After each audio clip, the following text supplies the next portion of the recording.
Of course, there is no question about my readiness. I presented myself to you when I was a candidate for Vice President.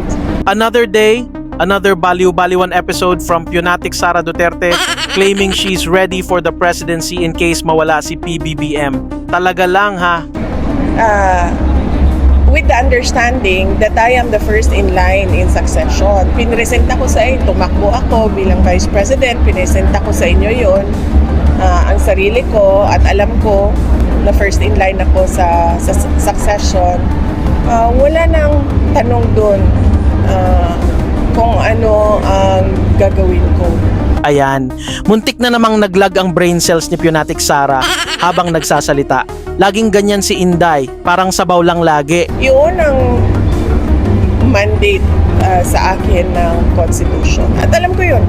Oo nga naman, kakatapos pa nga lang ng presidential elections, ready ka na? Pati ang buong kulto mo, Inday. Alam na alam namin yan. Ipinagyabang mo pa nga na you already won dahil sa survey na halos 1,000 lang ang respondents. The presidency of 2022 was mine already.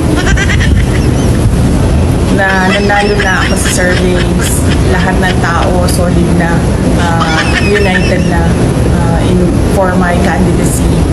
Pero I gave it away. Sobrang kapal talaga ng apog ni Inday. Nung ako ay tumakbo at binoto ninyo ako as Vice President knowing that I am the first in line.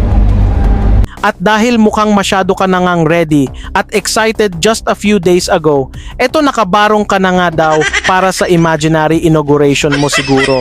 Ang tindi ng delulu ni Piona. Akala mo masisilat mo na ang jackpot dahil sa rally ng Iglesia ni Cristo. How true, mga kakultong DDS?